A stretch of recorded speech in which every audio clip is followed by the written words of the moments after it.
Cody, you ready? Yep.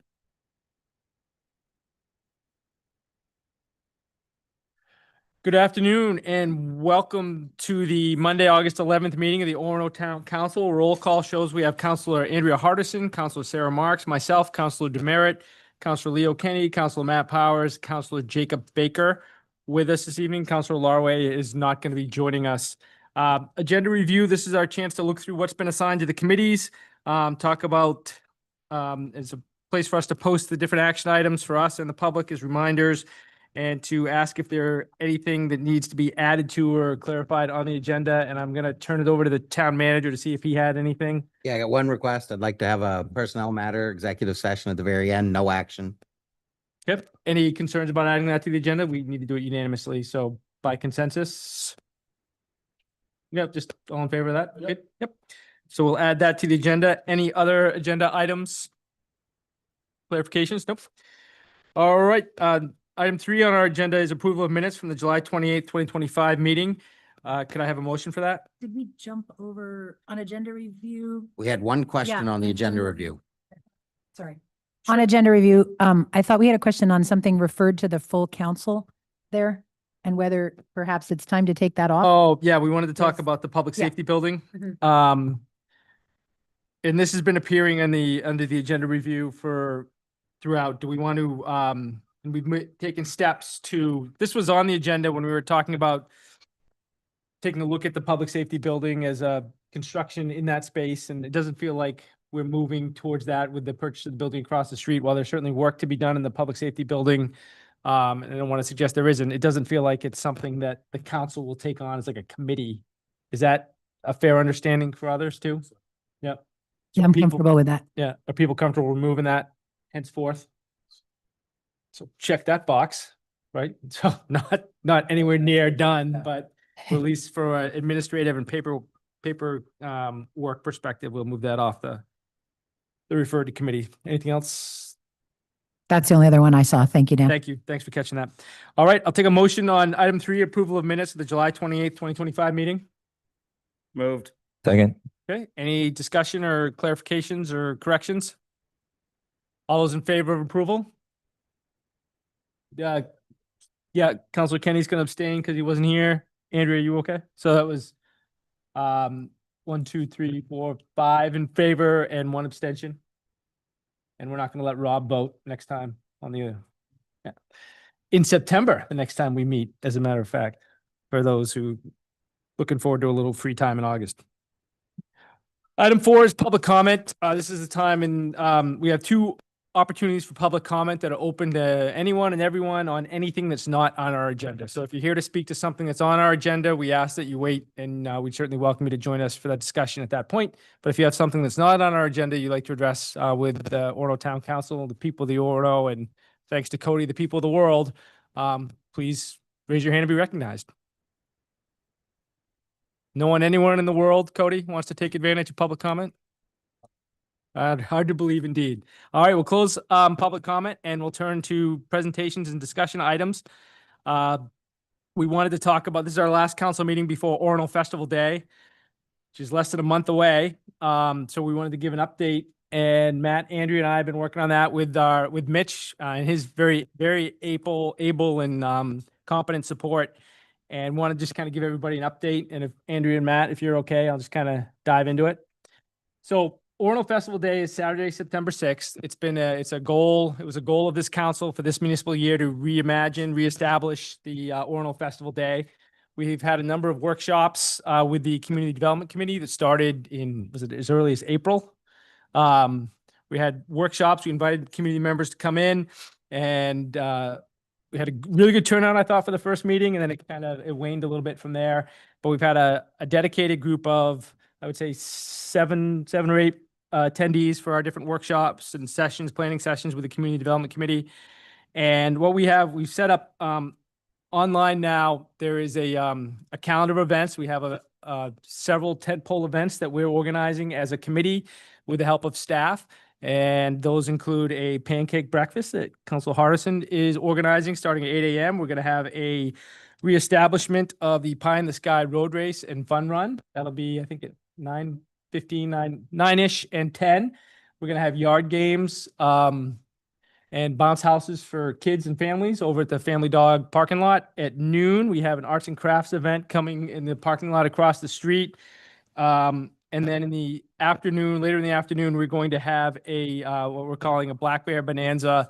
It's kind of more of a party type event where we'll have a university band, the University of Maine marching band, and we'll have fireworks on Mill Street to invite the whole community together to celebrate all that is Orono and the start of the school year. So that is in a nutshell what we have, and you'll start to see posters have been ordered on the website's up. So people will see more and more of that over the next 3 weeks promoting the event.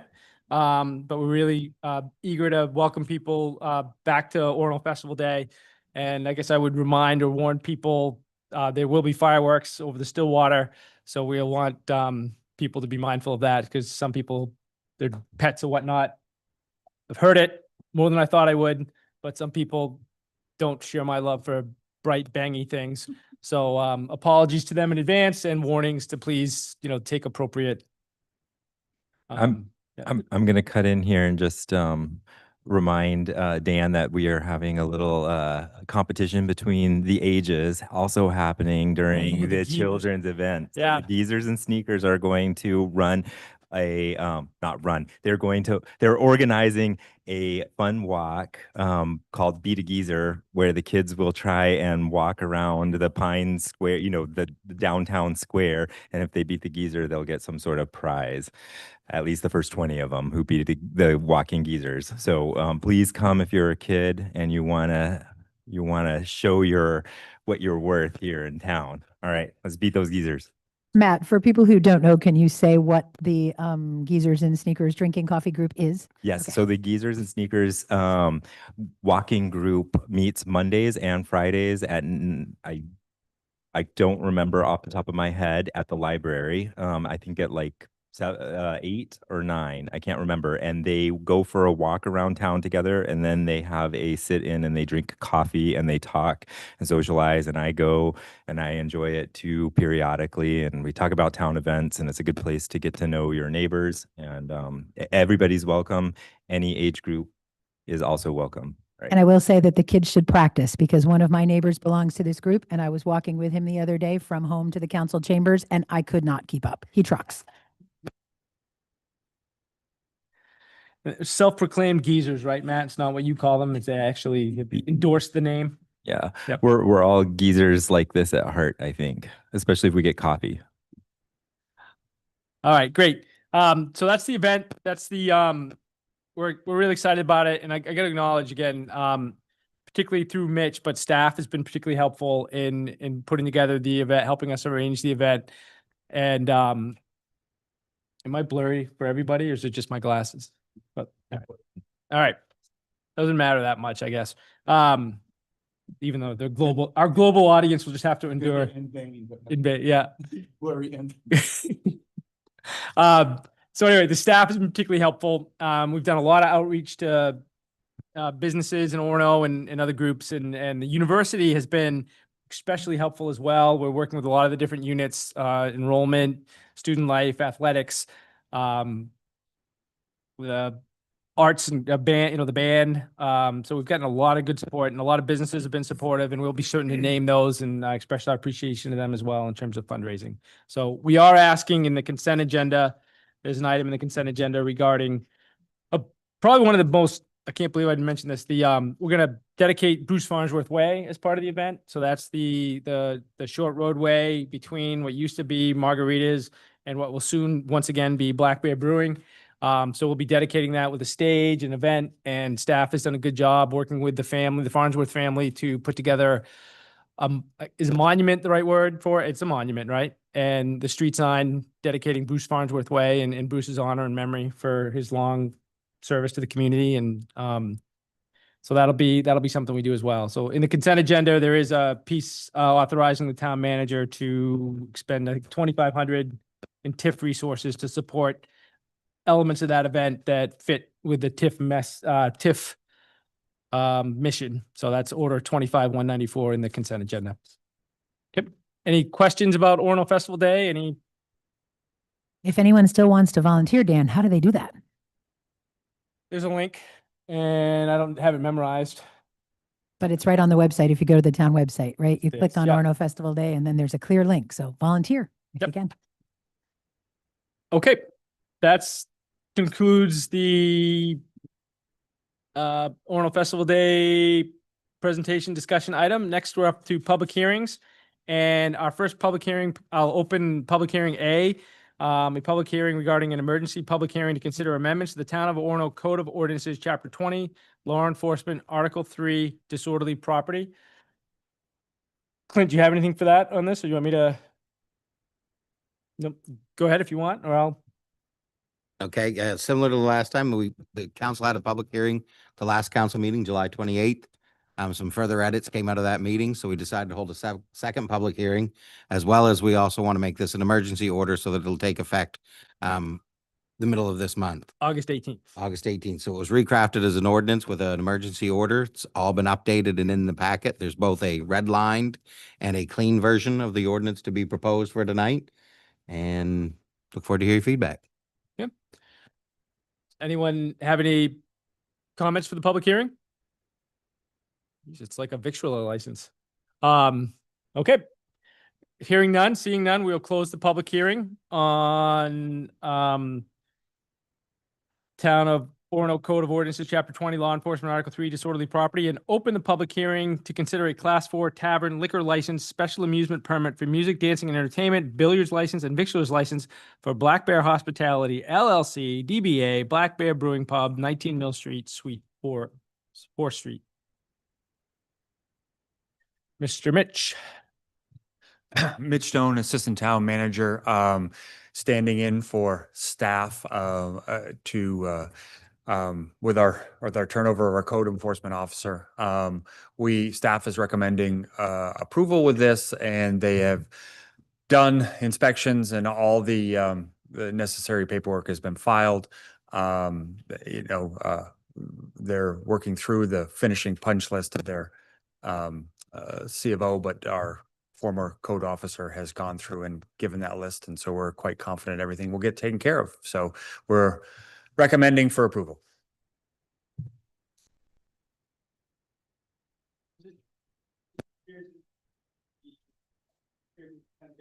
Yep. Sorry, this appears in the consent agenda as well. Yep. So if anyone has questions, I suppose now would be a good time for any clarifying questions. Any date opening? We have an opening date. Yeah. Not that I know of. I know they're trying to open as quickly as possible, and that why we got it on this one, because with no second meeting in this month, they would have had to been out till September. So I know they're trying to open and they're really close, but I can't speak for them. I did talk to them today, and they're eager. Just got to get everything in line. So Will they be on, I'm asking this for no one in particular, but will they be honoring spots on the waiting list for a mug before they closed? I mean, so if you're like literally first on the list when they closed, will you be first on the list now, or do you have to go back to the beginning? I would have to refer you to them as a new, it's a new LLC so this is a new business. That's why it's going through this process. Yeah. All right. So you might be out of luck. I don't know if you're talking for a friend or for yourself, but. Uh-huh. All right. That's what matters. All right. Thank you very much, Mitch. Anyone in the public like to speak on this? I assume everyone's here to speak on this public hearing. No, seeing none. Anybody online? We will close the public hearing. Thank you. Thank you, Mitch. Number 7, acknowledgement by council members. Andrea, can we start at your end? We'll move over to Jacob. There's lots going on, but I have none tonight. Council Marks? Sorry. And- Yeah, acknowledgements. Yeah, I just wanted to acknowledge, well, 2 things. As we've already mentioned, I guess at the beginning of the meeting, but town staff is doing a great job with papers already open for the upcoming election, and there are 2 council seats that are up for re-election. And I believe those papers I saw on the way in, you have to pull them by September 8th. Turn them in by September 8th, which is the date of our next council meeting. So we won't be able to announce at another council meeting. Just wanted to thank staff for their organization on that. And then a big thanks to the Orono Historical Society, who has started a series of speakers. They had their first one I'm going to get the date wrong, but maybe a month or so ago, which was really fascinating and interesting, historical reenactor up at the Orono Performing Arts Center. The next one is coming up on Tuesday, August 26th. There is a presentation on the saga of Cyrus Hamlin. Maybe some of you know who he is, but I don't. And it's being presented by Brian Schwartz, who is an author, and it's a Civil War history in Maine. So the first one was fascinating, and just want to thank the Historical Society for bringing these forward to the whole community. That's all I got. Okay, Councilor Kenny? Councilor Powers? I'd like to acknowledge the lifeguards at the pool. Thank you for all their work and doing such a good job, and also for keeping people safe in the pool and outside the pool. And I want to say a special thanks to Chief Merrill for quickly responding to issues at the pool and keeping our lifeguards safe at the same time. All right, thank you. Okay, Councilor Baker? Yeah, staff and also members of the council who are on the Orono Festival Days committee. Now that I'm, seeing it, the agenda and everything, you guys have put in a lot of work. So that's phenomenal. Thank you, and I'm looking forward to it. Excellent. Thank you for that. I guess I would acknowledge, I don't know if Clint will introduce later, but Earl Labonte is here with us this evening. He's our new Public Works Director. So happy to have you here, and welcome to Orono. So thank you. Thank you. We clap for you when you leave. I guess we just acknowledge you. We welcome you to stand up and wave, but yeah, sorry. All right, that ends the acknowledgement. So I hope now you're getting the stick of how these things go anyway, but most of the time. Number 8 is a consent agenda. The consent agenda is a block of items we move and vote on as one single action item with no discussion by the town council or members of the public. Any member of the council or any member of the public could request that an item be moved off the consent agenda and be taken up as an action item. Are there any requests to that effect? Hearing none, I guess I would take a motion to move the consent agenda. So moved. Is there a second? Second. Moved and seconded. All in favor? That's unanimous, 6-0. Thank you. Action items. Again, anyone is welcome to how we handle these as we introduce them either by staff or council. Then we ask clarifying questions from council, open it up to members of the public. And then we have a council discussion. And then if we have our ducks in a row, we vote on it. So I take a motion to put order 25-196 on the agenda. Order approving emergency amendments to the Town of Orono Code of Ordinances, Chapter 20, Law Enforcement, Article 3, Disorderly Property. So moved. Seconded. Any comments or questions? Just one. Great work went into this. I think it's in good shape. But someone I did see, and I don't know if we got an email or if I saw it on comments on Facebook, but someone was commenting. We're doing this as an emergency basis, but their point being, I think this was someone that rented and was saying, obviously this isn't really. There's nothing I can do to my lease for this to be enforceable. So we didn't. Is there any? What would we do? I mean, what are our thoughts? Do we have any thoughts on that? Because I think it's a reasonable concern for a landlord who had no idea that this was happening, and leases were well signed for most people by the time we even started our work. So, any consideration there from council, I guess, or maybe it's staff has any opinion on that. Yep.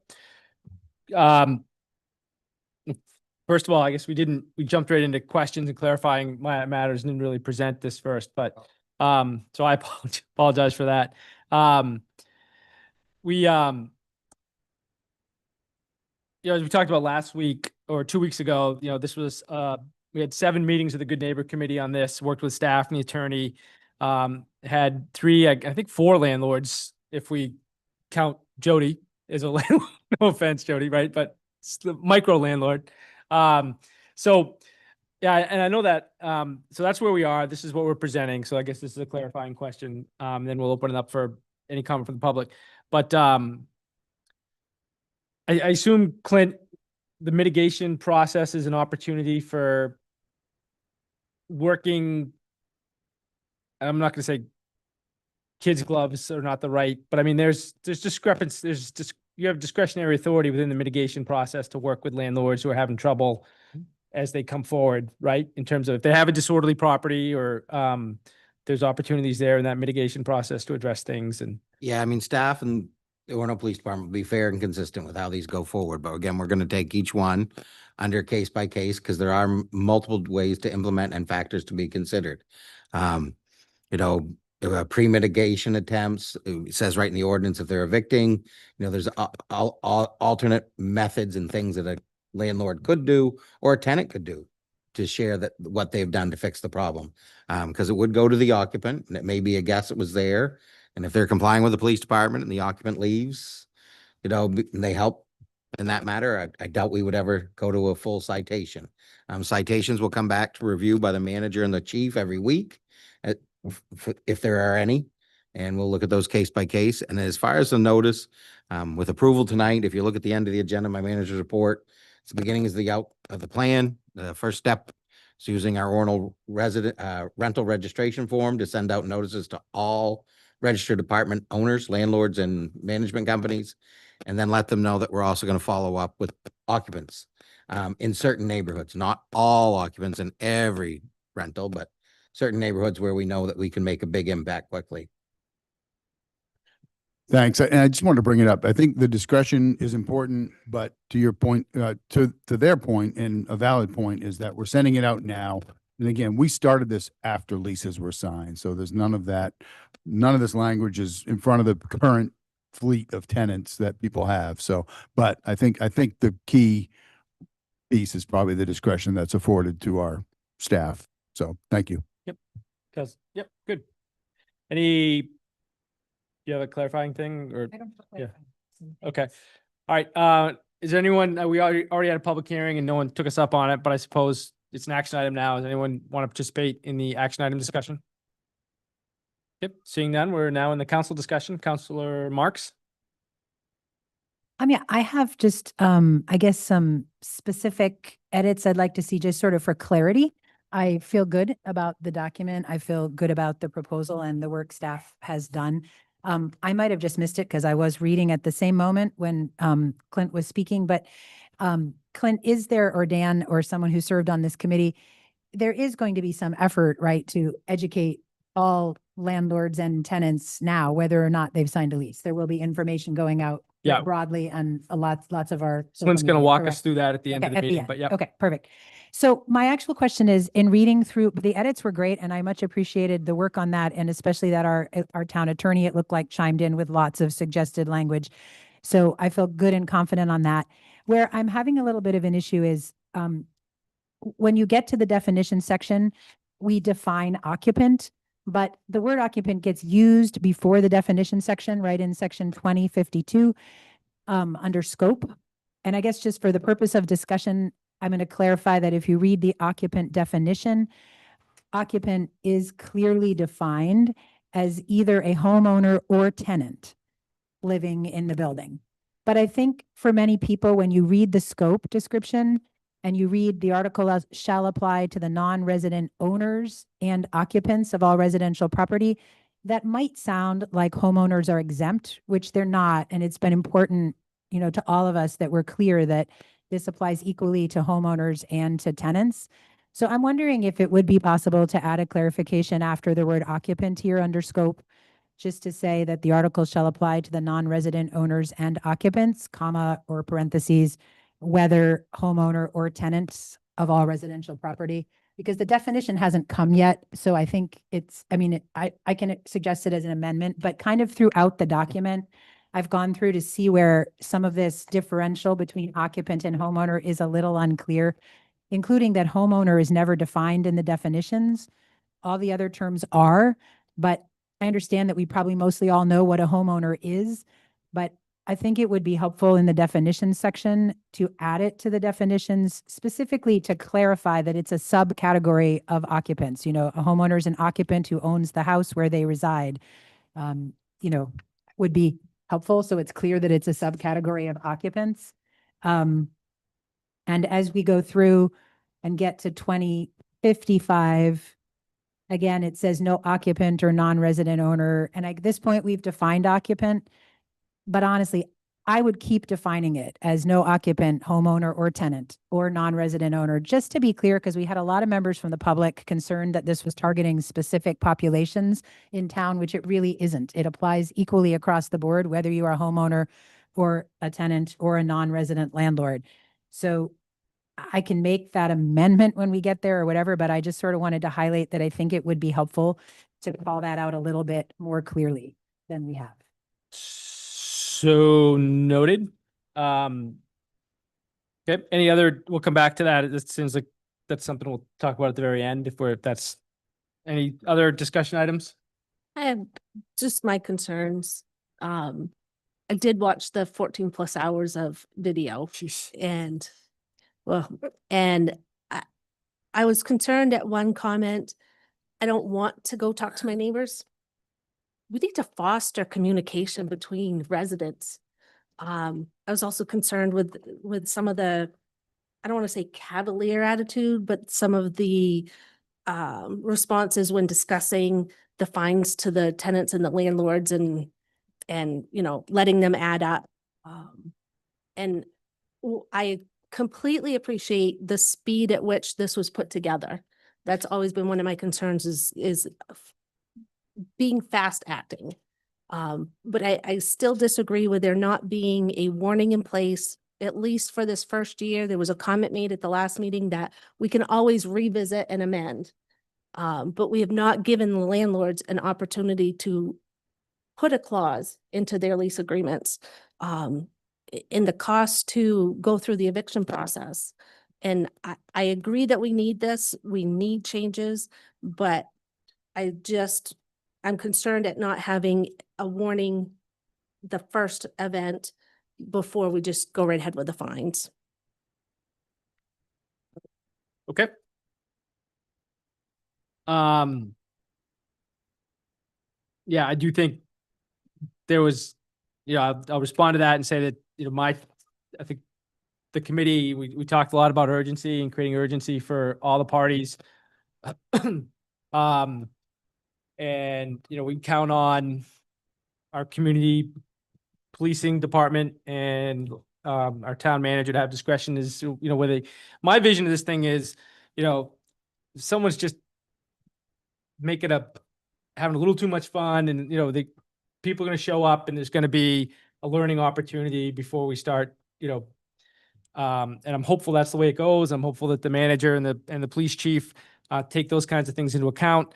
I don't want to get a reputation as someone that's as a community that is unwelcoming to anybody. And I don't think, you know, I think we've got kind of the warning and the education is the most important part of this thing for me, and the discussion about the fines and the escalating enforcement opportunities about getting the attention of people who aren't willing to address persistent behavior challenges. When warnings aren't enough, it's got to cost money to get people's attention, whether it's a landlord who doesn't live in the community, who just hasn't been paying attention to their property, or it's tenants or homeowners for whatever reason are going to be who refuse to get the message that that's just not how you behave in a certain part in our town. So that was why we came down to it for. And I think in practice a lot of people will get warnings, but I don't know how you legislate that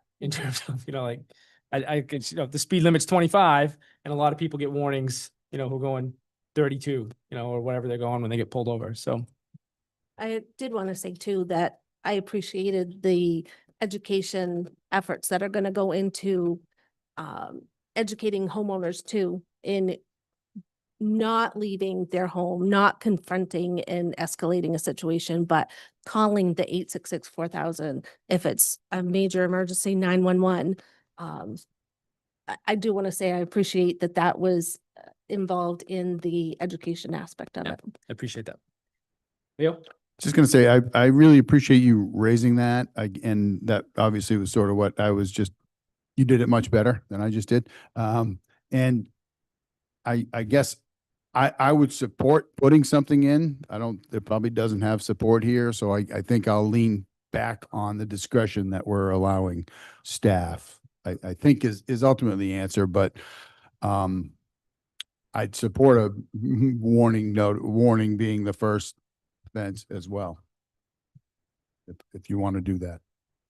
I do not. I don't think that reflects where the committee was. And I think there are times where people will show up and it will have been egregious enough where people, the people that called the number and the work we need to do to get people to engage with the number. Look, Orono just gave a warning again. This was something that disrupted a whole neighborhood. And nothing came, nothing tangible came of it in the moment. So I would oppose that. I don't think it reflects where the committee was. And I definitely want to kind of carry the committee's water in terms of these recommendations, but Can I ask a technical question? sure. And it's about the 866-4000. I had a friend in town who's taking care of her mother and 92 or something. And like mentioned to me that, and again, I actually put it in my alarm to try this and see, but she thought when she called the 4000, she wanted to call like and just see if she could have, I mean, they all know her and everything. She wanted to call and see, could someone come down and just help me get her off the floor because she had slipped and couldn't get her up by herself. And she told me, and again, I haven't checked it, that she called 4000 and I don't know, after 9 or after some time, and it rolls over to 911. And I said, oh, they told us not to call It's the same- 911. Yeah. Is that the case? Because Mitch, that confused but- me. I'm like, I don't know. Nobody answered? Yeah, come on up.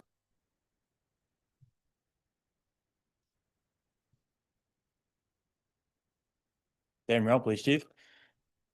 I will fully admit, this is not 100% my realm because they control their own phone system down there. But as I understand it, after business hours, it should actually go to a phone tree. We've talked about this before where if you call 911, there's only, I don't want to get up here for too long, but there's only one place, essentially. There's only so many places in Bangor that are call takers for 911 calls and for non-emergency calls. For us, that's the regional communication center that's in Bangor, down by the jail. So if you call 4000, it just rings into their center differently. There's literally an audible tone as to how phone calls are received in there. The 911 phones ring differently than a non-emergency line. So it might get transferred over, but I can't say to you 100% that it went through to the 911 side. You will get a human eventually. Well, yeah. And I guess that's Which is the end goal. You're going to get a human eventually, like we've talked about in the committee. It's a matter of whether or not you get, if there were 2 911 calls in the queue and then you called the non-emergency number, those 2 911 calls should get priority over that other phone call. right. I In think theory. I got the sense that she called 4000. Yeah. And it was 911. What's your emergency? So that would say what you just said didn't happen. And I don't know 100% either. So I can get back with you. There could be on some that confusion. 100%. Like I said, Yeah. Well, I thought complete about just honesty, never called after 9 o'clock, the 4000 number Yeah. myself, if I'm being honest. But I could get you an answer if you wanted one I know. definitively. It Think could so, change too. but I guess goes back to on the committee, people were saying they, weren't comfortable with, they didn't want to call 911 and now they call 4000. If they're going to get 911, what's your emergency? And they're, oh, well, no, this isn't an emergency. This is a 4000 call. So I guess it would be good to understand that if we're putting this out that you call 4000, it'd be good to explain that after hours, it might be 911 or if it's not supposed to be, then not have them not get a 911 response. You know what I mean? I do. I do understand what you're saying. I'm in close communication often with the director and the deputy director, so I can get you a better answer. Yeah. And All circle right. back with you. Even if it's through an email or it's something, I can less- work with Clint to get you a Less definitive for answer. me, 'cause- less back to me, I guess, than what we are going to put out to tell people. I think it's important that we're accurate there. Okay. And I might just try dial 4000 tonight and see if it works. Cause again, I hate bringing it up based on somebody's interpretation and because 4000 is not emergency, right? So it's not a big deal. Why don't we do this? I'll call 4000 after the meeting and find out. It'll sound a little less suspicious if I do it as opposed to if Counselor Leo Kenny does it. Can we agree to that? That sounds Okay. good. I used it after hours when there was a tree across the line, the rail line, down on but near Penobscot Street, and it was answered as a way. It did not say 911. What is your emergency? It was just kind of police. It was police dispatch. It was a person. I was happy to reach him, but then Yeah. And it could have been, to be completely honest, it could have been just the dispatcher that answered it. Sometimes they could go on autopilot. You're answering the phone. Sometimes it's 911. Sometimes it's 4,000 because they're answering the phone too, right?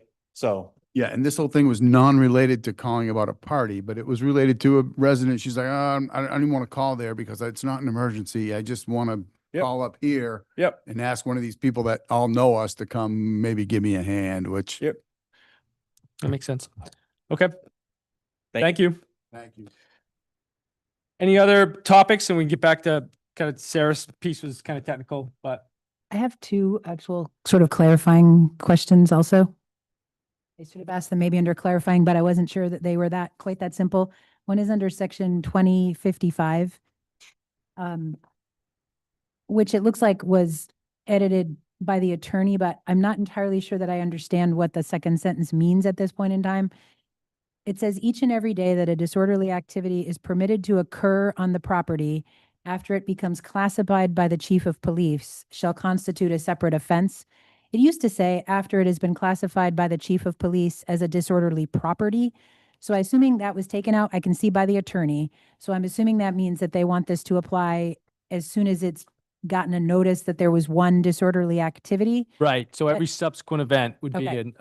it's a doubling of the fine. It just was confusing to me because it's unclear to me what the chief of police is classifying it as in that context, since I don't know. Yeah, the chief would have to declare, there'd be a violation, a notice of violation at the scene. And then the chief and the town manager would agree that it was in fact a disorderly activity and the violation would stand. And then every subsequent one would be a subsequent disorderly activity subject to a doubling of the fine. Or in some cases, it would be, they show up and there's 10 cars, so that's a disorderly activity.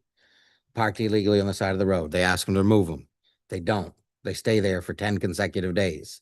That's a separate violation every day that occurs. $300 each times 10, that's $3,000. That's how all ordinances in the town work, whether it's a dangerous property, but allows that increased fine for knowingly violating the ordinance. Okay, And so what it continuing. means is, it means after it's been classified as a disorderly activity then. Okay, Right. got it. And then likewise, I was a little bit unclear on 2060B, which also had some edits, and I think I got a little confused with the edits, so I wanted to double check that. What part on B? On 2060B, I understand, I think the intention, I'm just trying to be clear where the penalty discussion happens. It says the penalty for a party found responsible for the occurrence of a subsequent disorderly activity. And this is where the words get confusing. Shall be a minimum fine as outlined in section 2060 for a first violation. But we're already in a section that's talking about subsequent disorders. So it's confusing to me. So the penalty for a party found responsible for the occurrence of a subsequent disorderly activity currently says shall be a minimum fine as outlined in section 2060 for a first violation with the minimum fine doubling for a second violation. Do we really need that language in between? Are you not saying the penalty for a party found responsible for a subsequent disorderly activity shall be double the minimum fine in 2060 for a first violation? Well, it's got to point to where the minimum fine begins, just like with the occupant thing that we talked about when we first started talking, you've got a concern there. So I think this links back to the outline of the minimum fines and then as the doubling, which is the intent of the ordinance. So It I'd sounds spent a like, lot of time with it. okay, I you think read it. that's clear enough? I do. Okay, that's good. As long as everyone else, to me, I was unclear. It made me think it was the minimum fine, but then no, it's not. Then it's doubled. I was like, is it doubled and the minimum? It's just supposed to say that it's doubling the minimum fine as Yep. outlined So in 20. 3 becomes 6, 6 Okay. becomes 12. It adds up fast and hopefully no one ever gets beyond a doubling, but they're not paying attention if they do. Okay. Do you want to go back and talk about the I occupant would, thing? yeah. Okay.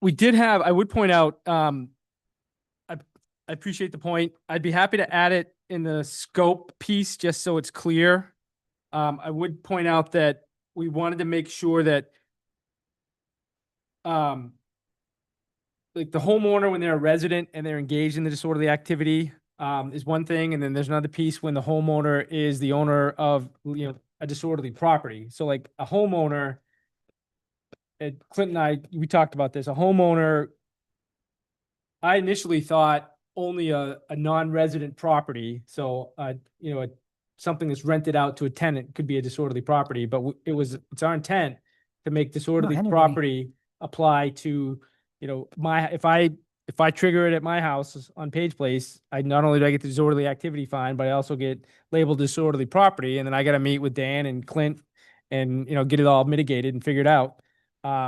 So I would point out that there are points in the ordinance where we talk about the non-resident owner or homeowner of a residential property.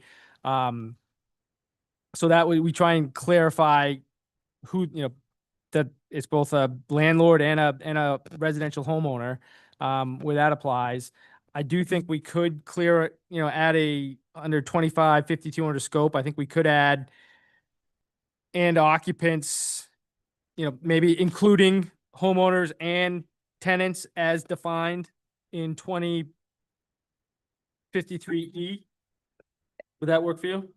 The article shall apply to the non-resident owners and occupants. I would say whether homeowners or tenants as defined in 53. Okay, if that's, whether homeowners, we haven't proposed anything yet. I'm just talking out loud. Whether homeowners or tenants. As defined in 2053E. Okay. Anything else? I would personally add a definition of homeowner in your definitions. It may seem redundant, but I think it's a chance to make clear that a homeowner is an occupant who owns their house where they reside. And for the purposes of this ordinance, homeowners are a subcategory of occupants, because later there are times when you stop specifying the spell out and it just says occupants. So everywhere you can possibly highlight that homeowners are a category of occupants, I think is Right. important. Well, once we went through the trouble of defining occupant and we just used it throughout, that was kind of the thinking in terms of the structure. But what do you want to define? What do you want to define a homeowner as? I would honestly say a homeowner is an occupant who owns the house where they reside. Because it clarifies again that a homeowner is an occupant. All right. Do you want to put those forward as two amendments or separate amendments? I'm happy to do them however council wants. Let's take them as separate. Okay. You want to do the homeowner one first? Is that okay? Sure. Okay. Shoot, go ahead. Okay, so you want me to do the one with the definitions first? Yeah, if you would. Okay, so I'm gonna make an amendment that we add a definition of homeowner to our definition list, which would say homeowner is an occupant who owns the house where they reside. They are a subcategory of occupant. Homeowner is an Occupant who owns the house where they reside. For the purpose of this ordinance, they are a subcategory of occupant. You want all that? Okay, I would. you got it. We'll go back and we can. I just okay. think if someone sees the word further down and goes back to look it up, they may not look up occupant, but they may look up homeowner. So it Okay. would be helpful. All right. Is there a second? Okay. Any discussion? Okay. All those in favor? It's unanimous. Okay. And we offer your second amendment, please. Yes, so this one is under scope. I would suggest an amendment so that 2052 reads, this article shall apply to the non-resident owners and occupants, parentheses, whether homeowners or tenants, and parentheses of all residential property as defined in section 2053, located in the town of Orono. Okay. You have that, Amanda? Is there a second? Okay. Any discussion? All those in favor? That's unanimous. Any more discussion on the overall order as amended? Could I have a motion? Oh, no, wait, we have a motion. So it's now been amended. So seeing no more discussion, I guess we'll call a vote. all those in favor of Order 25-196 as amended? All right, it's unanimous. 6-0. Thank you very much. I'm gonna go home now, so the rest of you can, no. Thank you very much. And thanks to all the residents, and thank you, Jody. Appreciate it. Thank you to all the residents who participated, and staff and members of the council. Order 20, could we have a motion on Order 25-197, order expanding the Good Neighbor Committee to include up to 3 student appointments recommended by the University of Maine Student Government and University of Maine Graduate Student Government. Second. Moved and seconded.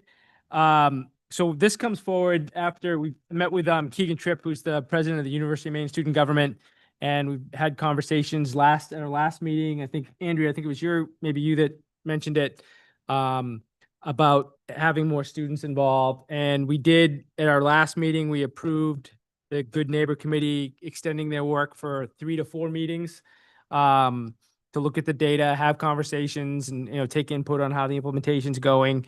And met with Keegan right after that meeting, I think the day after that meeting, and we talked about how to get students involved. And they offered to, as the kind of standing body for students, to recommend a couple names for us. And then we thought, Sarah and I and Clint met at the agenda setting meeting and thought, we're gonna do undergraduate. I think I brought it back to Sarah that we should do the graduate student senate as well, because that's another body of with legitimacy on campus representing students. So that's what we have. Good. Sorry, where are we at? What are we doing? What are we doing? Okay, that was a presentation. Any clarifying questions? Any comments from the public? Have at it, Leo. What do you got? Do we have it that that these recommendations come from students that are living off campus? I'd like for them to be residents in the Orono community, not someone living in a dorm. Because that's what we're talking about. So I'd like for those recommendations to be Living in Orono neighborhoods or something? yeah, renters basically. Yeah. The whole thing we're talking about. Yeah. Okay, yeah, I think that makes sense. So we could amend it to that, and I just pass the word on that would be the way we'd want to go. It sounds friendly, but we'll still go through the motions of approving it. What's that? Do you want to, offer that as amendment? Offer order expanding the Good Neighbor Committee to include up to 3 student appointments living in Orono and recommended by, that's probably the I cleanest. think you need to say living off campus because Living campus is in Orono. So order expanding the Good Neighbor Committee to include up to 3 student Living appointments off of campus. students living off campus in Orono. Yep, I got it. Sounds good. Yep. Thanks. You want to second that, Sarah? Second. Second, any discussion on the amendment? The Kenny Marks amendment, we'll call it. All right, all in favor of the Kenny Marks amendment? All right, that's unanimous. And any more discussion on the overall amended order? Okay, all those in favor of order 25-197 stay with us, Jacob, as amended? It's unanimous. Okay, great. Thank you for doing that. Oh, thank you. Yeah. Order 25-198, could have a motion, order reallocating portions of the FY 25-26 Orono Capital Improvement Plan with no adjustments to use of taxes, reserves, and other revenue sources as stipulated in the agenda. Everybody okay with me not reading the whole thing? So moved. So moved. Second. Moved and seconded. We have a presentation from staff on this one. I'm not doing it. Yeah, so I can lead in. Earl wants to back us up. He's done some work, but I'd like to lead in with Earl. He's had an opportunity to review these. He actually updated a lot of the memos that are attached. He's done additional work outside of this that wasn't pertinent in the sense that he's gone through the 10-year plan for equipment, as he's provided me today with a updated analysis of where he sees things headed in the future years. So jumped right into it. It's done some great work. On top of that, he's got maybe some other suggestions. I'll turn it over to him now and make sure the green light's on. Okay.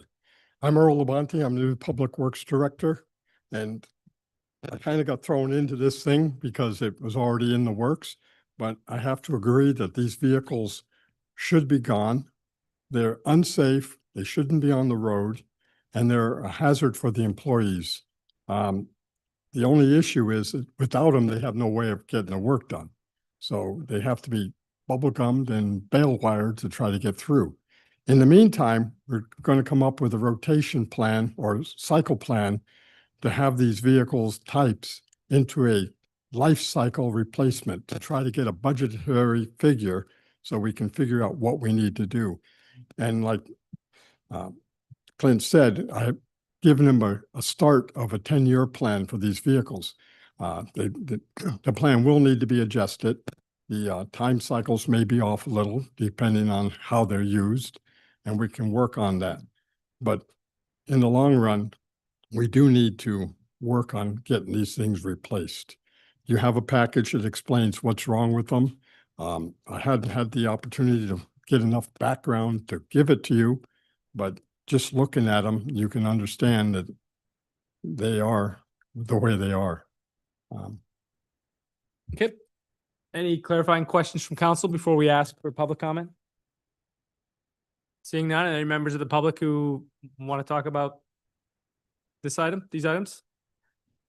You come on, your front seat, you're just pole position. All right. Any discussion from council? Dan, the discussion is not just on the trucks, it's on the full order, correct? Right. Okay. Full order. Yep. Yeah. Okay. Council Baker? So I'm in favor of this. One, because it doesn't change spending, and two, because staff has already put in work. But my commentary on this is that this whole exercise that we've been going through for the past few meetings pertaining to this, it goes against one of our goals, which is to be more efficient in our decision making. And so, because I wasn't smart enough to figure out Dan's, AI to go through the meetings, I actually rewatched all the budget meetings. I turned up the speed so we all, kind of sounded like, but anyways, and so we have discussed these trucks and this excavator no short of 4 times during the budget process.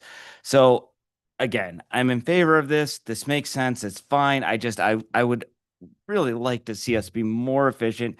And once we've made a decision, to stick to it instead of relitigating it. Okay. Any other Sure. I'm still, I guess, fast. I'm still not in favor of talk this. extra slow so when Um, Jacob watches it again? yeah. I think it seems like the first 2 trucks should probably be replaced. The road foreman truck, it says it's too small for what it's needed. We're getting one similar to it. It's $8,000 trade-in value.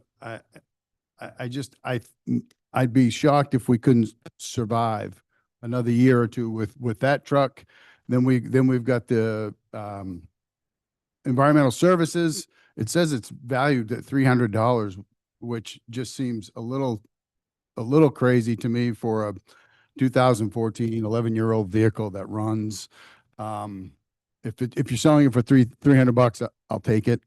And then there's the same with another. There's 2 of them, 2 vehicles that work, and we're acting, acting as if they've got to be driven off the road. And I just don't think makes sense. And I think the vehicles, there are certainly vehicles that are required for doing the trucks, the plows, all that stuff. And we have 7 pickup trucks within Public Works. Then we have all the bigger trucks, police vehicles. Obviously, those have to be, they're required. But these other environmental position, or even the public facilities director position, I firmly believe that could receive one of the outcoming police vehicles, and probably for 80 to 90% of what that job entails, be totally sufficient with the Intrepid or whatever these vehicles are. And when a truck is needed, we've got 7 or 8 at Public Works. That's what I've been arguing all along, and I still think it's a legitimate. And these vehicles just don't seem like vehicles that have to be taken off the road. The last 3, to be honest, the black truck, crew cab, and the last 2. So that's and at the end of the day, we're responsible for spending money here. We've got to have a governor who just is creating a task committee to figure out why property taxes are going up, which is absurd because we're the ones that are spending it. The state's not spending it. It's us. And it's our job. So I still am not in support of it. I'm party of one, but Okay. Any other discussion? I just have a question. I just wanted to clarify, I read the memo on the excavator backhoe memo, and I just wanted to be clear. So where we stand on that is staff's recommendation right now, on the category that says suspending, that means not purchasing right now. And then who knows? We'll discuss again in the future, whether that is a future purchase or not. The memo, it sounded to me like we currently rent an excavator. And so I'm assuming that's what we'll continue to do, is to rent in the meantime. I just wanted some clarity there. Yep, the discussion has been whether we should stop renting an excavator and replace a backhoe with an excavator. We are asking, that was the decision in the capital plan. Staff has come forward and said, no, we would prefer you to delay that decision.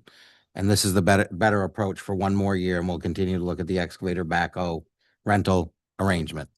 Thank And you. dispose of the backhoe. And yes, if we did do it, we would do disposing of the backhoe. Thank you. Okay. can I guess off the trucks, can I ask about the Margin Street drainage? We're putting 196,000 towards that. What's that? It's $196,000 increase to it, if you read all the background and the history. So we're adding 196 more because I believe it was, Yeah, I know yeah, the for a actual, total of 306 we want set aside. so can I ask what is, I see Oliver Associates has a plan there. What is it 31? Is it the resident that runs by? Is that what's driving that whole conversation? Is that the issue? Is it because it alluded to a little bit that something that water may be going towards that house, but I'm just curious what is ultimately driving this need for complete reengineering of a drainage ditch that's been in existence for 40 years or 50 years. I'm not aware of a resident issue. Oh, okay. And I know, Earl, if you know more than this, but I've met with the staff for the past couple of months as we work for this. My understanding is Margin Street as a road needs to be reconstructed because of how it's deteriorated. If we're going to do it, this is the right time to be replacing the drainage and replacing culverts. As far as why they're moving that actual one ditch, I'm not qualified to answer that. I'd have to bring in the other staff that was working with them or speak more with Oliver, but I'm not aware of a resident request that came in to do Okay. this. I'm not. That doesn't mean there isn't one either. I'm not aware of one. Okay. Is there any additional discussion? Yep. All those in favor of order 25-198? That is 5 in favor. All those opposed? Councilor Kenny is opposed. Okay, thank you, Earl.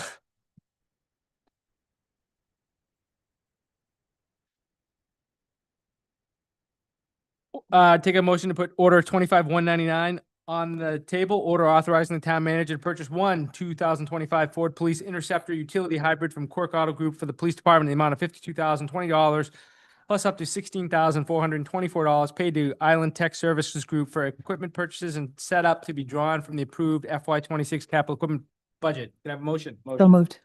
Moved and seconded. Chief Merrill. Dan Merrill, Police Chief. Yes, so as was in the capital plan, the last council meeting, we approved the lease of the cruiser that's going to go to the captain. This one's going to be a cruiser that I'm going to source from Quirk Auto Group in Augusta. This will be a frontline car, hybrid like we've been buying, and the equipment necessary to put in the car. So everything's on budget. Full transparency, my mistake with the agenda, the amount that's actually on there, $52,000, is good news, higher than what the car is actually going to cost. If you look at the actual sheet here, it says $47,421. That's the actual sale price of the car. So that was on me when we were setting the agenda. I forgot to clarify that that's actually what the dealership's going to sell the car to us for. So good news, we'll save over $4,000. Clint, do you want to change that, or do you want us to amend the order? I mean, it's up to. So I just wanted to put it out there. Everything Says- else is fine. It's just, Says in the amount of. Yes. You want to say just up to? Okay, we can do that when we get to it. Okay. Okay, any clarifying questions from council before I ask the public for comment? Are we also leasing another one? Yes, in the previous council meeting, we approved leasing one for the Oh. captain's car. Thanks. Thank you. All right, any public comment? Worldwide audience not weighing in on this one either. Okay, any further discussion on this one? And we'll do an amendment as needed. Okay, I will ask for an amendment that it be up to $52,020. Second. Moved and seconded. Any discussion on the amendment? All those in favor of Dan's amendment? Dan and the demerit Mark's amendment, that's unanimous. Okay. And then we'll ask for council approval on order 25-199 as amended. All those in favor? Thank you. That's unanimous. Usually when it's a pause like that, it's a joke I'm holding, sitting on and not, I'm hearing it in my head and I'm like, yeah, okay, well, all right. Thank you. Appreciate it. Appreciate the pause. Sometimes they don't all come out. All right. Order 25-200, order directing the town manager to work with the town attorney to develop for council's future consideration a gift agreement with the Church of Universal Fellowship in the amount of $5,000 exclusively for the preservation of its historically significant steeple and continued community use of the facility that further prohibits the use of funds for any religious activity, programming, or iconography. Is there a motion? Second. Moved and seconded. I think. Oh, yeah. I'm just going to say I'm going to recuse myself again from this discussion and vote. Yep. Thank you, Councilor Marks. So Clint, we talked about this before. We'd asked we decided in our council leadership meeting with Clint and I in discussion that it made sense to, with the complexity around gifts to religious organizations, even considering those, it made sense to have an agreement in place that would make sure that we made the decision well. This is not to, so it would be a two-step. The vision would be if council proceed, this is not to suggest the council will do it, but if council does it, this order suggests that we first have a legal agreement, a gift agreement in place developed by the town attorney. Since developing this, we got a quote back from Roger Huber in the amount of $500 to develop a gift agreement.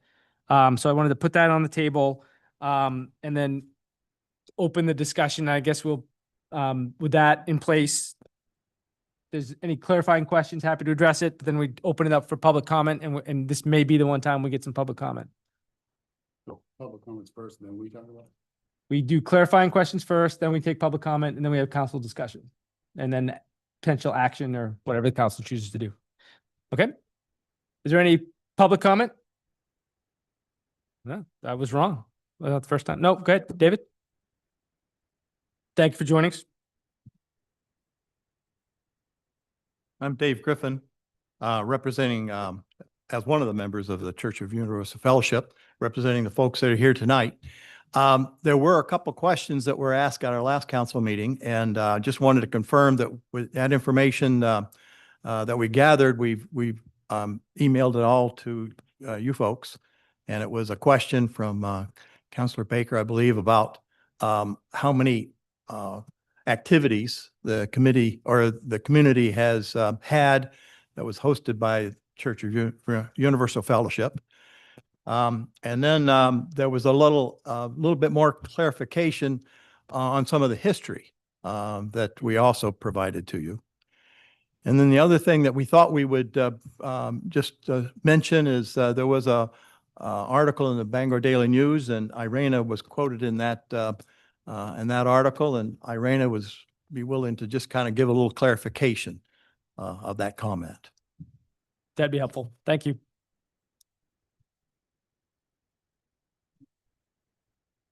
My name is Irena von Hoffman, and I am a member of the SOS committee and also the president of the trustees for our church.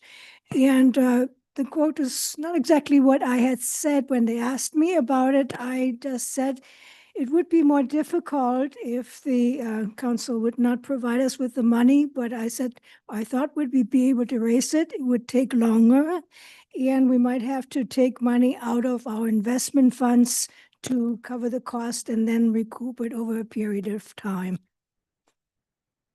Are there any questions? No, so that thank you. That was something that caught my eye in the reporting in terms of, it sounded like the, yeah, you could read it as saying, well, it's, yeah, it was not necessarily the town funds, being critical to the project or not. And I just wanted to, I appreciate you coming in to clarify that. So, Sure. good. Any other public comment? Thank you. And thank you for the engagement with the council on this over the last well, this has been 4 weeks now. We had for members of the public, this has been an item that was presented as a public presentation item. Was it public comment, David, or was it did we have a standout public comment, right? Yep. And then we had a discussion item on it last time, 2 weeks ago, and now we're before with an order. So any more public comment? Okay, council discussion? Council Kenny? Yep. Yeah, I had missed the last meeting, but I want to maybe just go ahead. I appreciate all of you being here and all of the work that's going into this.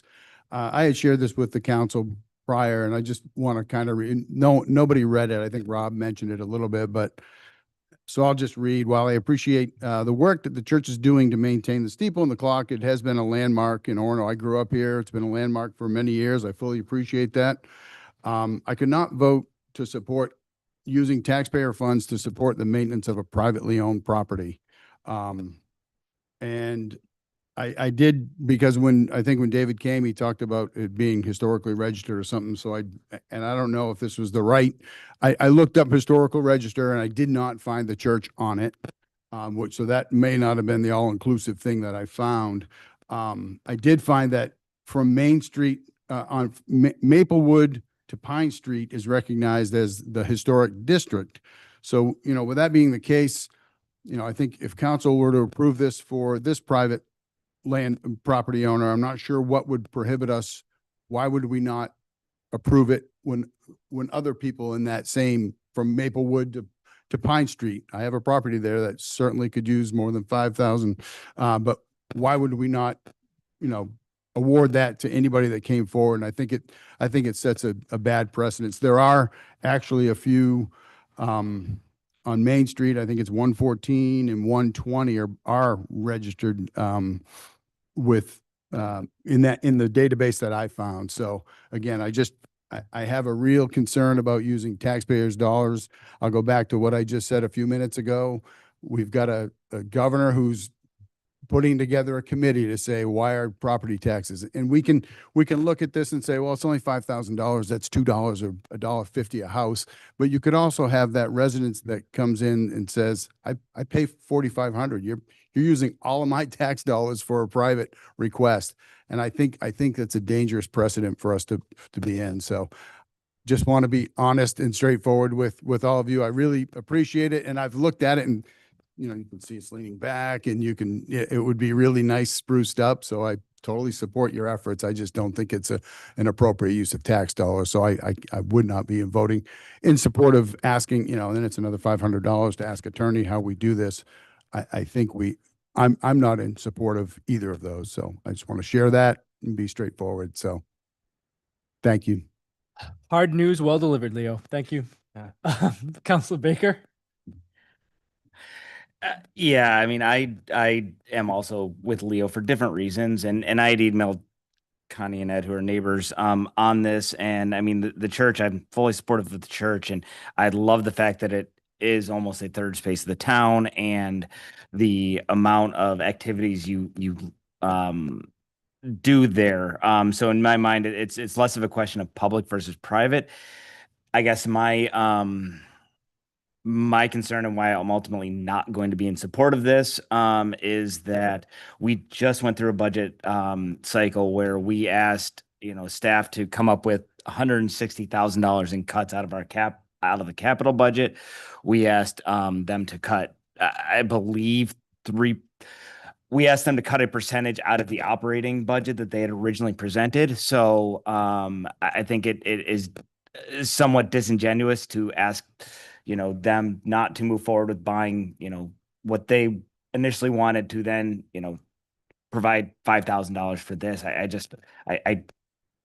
Yeah. So anyways, for that, again, appreciate the church, but I'm going to be with I'm going to not support this as well. I have a slightly different view, and one is the priorities that this council has had for since ever I joined it was partly to bring the community together to show that this particular government both listens and also wants to provide opportunities and spaces for our town to get together, because if you're in isolation, then your voice won't be heard. And I find this particular community to be one that shares those values, in the sense that they bring forth many community events at the church that would not go. And if we tried to replicate those as a town council or as a town, then we would be spending huge amounts of capital and money. Obviously, if that's not what our council, like what we think is the priority, then I understand that. But I'm voting it partly because of wanting to support community spaces and community people and people who bring the community together and have people bump into each other. But I also, I don't fault people for having different viewpoints on this at all. It's not, it's a hard one, because I do not support, I would feel, I am strictly against supporting any ideology. This is just strictly to have the building as a used place for the community. So that's how I support it, as a place to have this building go. And also that there was this clock has gone back all the way over 100 years and has been supported by the town in the past. So I'm fine with that. Thanks, Matt. Andrea, do you have anything? I've been back and forth on this, and I think I still am, because I agree with Leo and Jacob. We just went through the budget process, working with people in town, recognizing needs and wants, but at the same time, I like to see the community brought together, and I like to see the preservation of Orono and how it is now and what it's been. So I'm still back and forth. I appreciate what the work is, but I'm also struggling with the use of taxpayer dollars. All right, so reality check time. Looks like at most we could have 3 counselors supporting, 2 opposing at this meeting at this time. And I believe our quorum is 4 to get to pass something. And I don't think we've ever been, in my time as chair, certainly we haven't been in a position where we would have less than 4 votes to move something. Clint? Yeah. Sarah, you could weigh in on this if you wanted to, right? Yeah.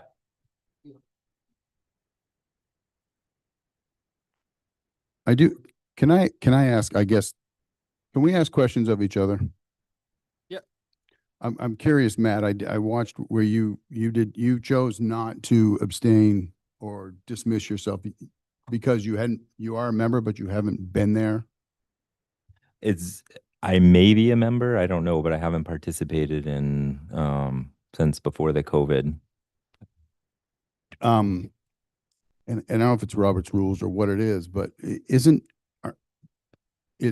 don't you abstain or when there is a conflict or a potential perception of conflict? Is that how that's kind of worded? Defined by, yeah, go ahead, Sarah. Yeah. Clint, you could look up the exact ordinance on that. Leo, last I knew, the actual law is about abstaining if you have a financial interest, actually. And beyond that, it's discretion to abstain if you think there's a perception of conflict, but someone should look up the exact ordinance while I'm looking up the other one. I have not donated to the church for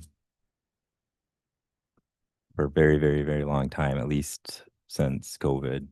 But if you want to go there, I could ask in the future that you don't vote on anything that has to do with rental property. Yeah, I'd rather we not go there with each other if we could avoid it, and just kind of to the discretion of counselors, but I'm hopeful that's the way we can do this today. It doesn't, we've been very collegial, and I'd rather not get into, I know that. Yeah. They're looking it up, but in the MMA course I took because of my relationship with Deputy Chief Hardison, there was a distinction between having a direct financial interest and recusing yourself from discussion and voting, not having a direct financial interest, but abstaining from voting, and no financial interest at all, so participating fully. Correct. That's what I'm familiar with, and there's a couple different references in local ordinance. There's nothing that I can see where it's getting into the situation defining whether you do or don't have a conflict. It comes back to, like, you can see in somewhere it says that if you do have a financial gain, you cannot approve a contract. So that's one of those, but it's a contract, and you do have a financial gain. I would consider that to be same as state law, which is a personal financial gain, meaning you're the contractor or an employee of that company that receives a paycheck from. So, And I found where we can technically take a vote as to whether somebody has a conflict of interest. That's not something I'm willing to go down and do, but just doing the ordinance. All right, someone needs to race me because I still haven't found the exact quote. The quorum is clearly defined, but I'm not finding. Have you found it, Clint? I'm racing to see. council Yeah. rules for present voting. Otherwise, on the quorum rules, it's the majority of those present is what I would say. It's the majority of think- those voting. I is think what it once we have a says. quorum to conduct a meeting, it The is majority. just a majority of who is part of that quorum, and Yep. 5 is a quorum. all right, so we have 5 participating, we have a quorum. I would at most at this point, move to table this until the church has taken more time with its fundraising to see where they come back. And I understand the concerns of people who, about taxpayer dollars for any private entity. I don't want to go back and hold myself to a clear accounting to that and decisions I've made on this as a counselor so far. But I would say that my preference is to be the giver of last resort, if to be a giver at all.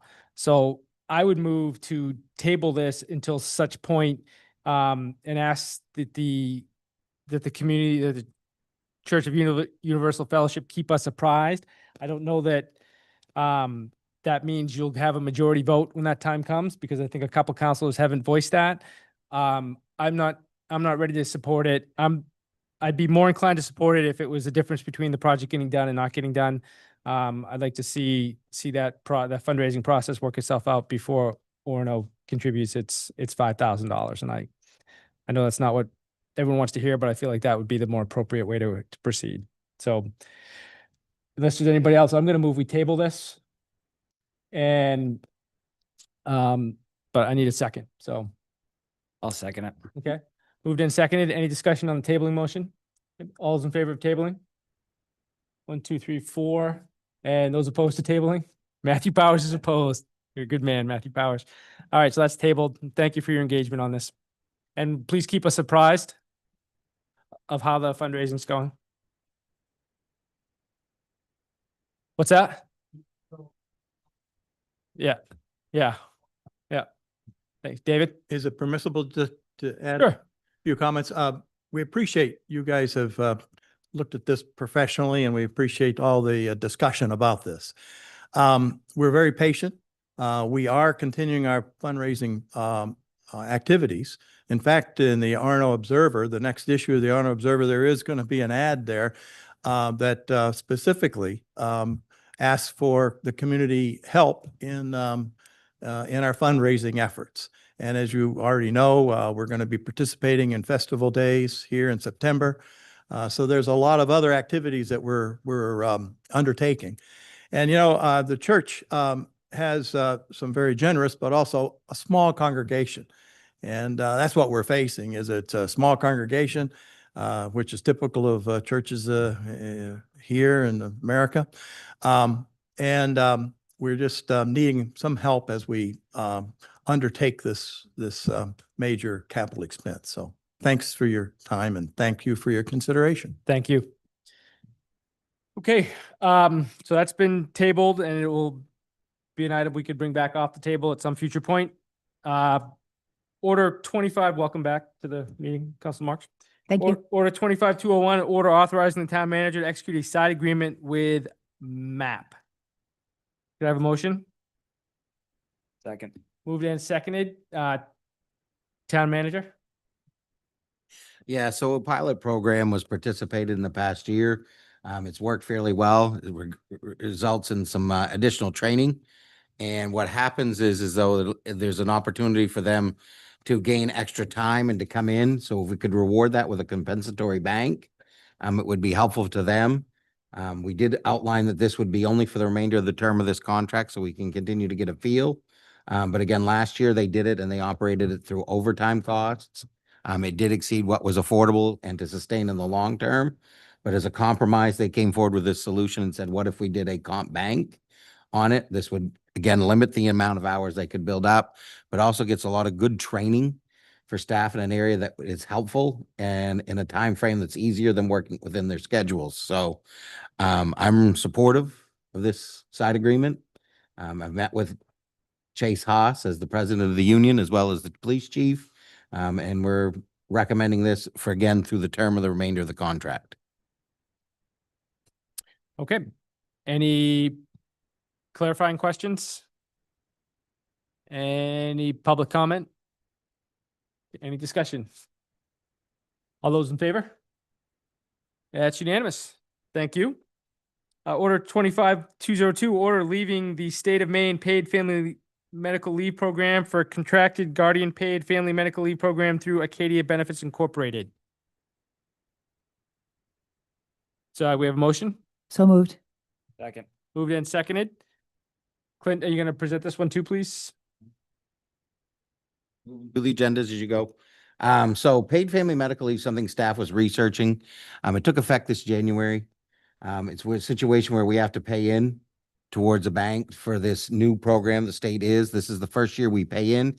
It does not start till April of next year, 2026, but they're building up a bank at the state level. So we opted to stay in the non-contractual model. We've been approached more recently about leaving that model because you can contract with a third-party vendor. And what you do is you pay them. So what we brought forward to you is a agent has quoted multiple different sources, and we went with the low quote of them all. And instead of $1, basically, the way it works, 1%, it would be at an 80% contribution. And that's currently half town, half employee is what is the way we're splitting it. And we would continue to split that cost is what we're proposing, and then saving money for both the employee and the town. This is a big unknown. We don't know what's going to happen. There's a lot of conjecture, but this allows us for the next 3 years to be at cheaper than the 1% rate. We would be at the 0.8% rate. I did have a chance to talk to Lori Bouchard, and she is recommending, in her professional opinion, to look into a third-party program so that you're out of the state program. We're not 100% sure what will happen to the money we paid in, but even without that, this is a cheaper model. We believe it's held in the bank at this for this town in future use, but we may have to pay to opt back in. Again, a lot of these rules were written quickly and they're still learning how to implement them. They're hiring staff as we speak to oversee this program in a year. Overall, the recommendation on staff committee, finance committee reviewed it and said, what does staff recommend? I think we feel that a third party will have more experience and be more beneficial to our employees to make sure that these cases are heard clearly and consistently, and handling it for us, similar to what workers' comp has done.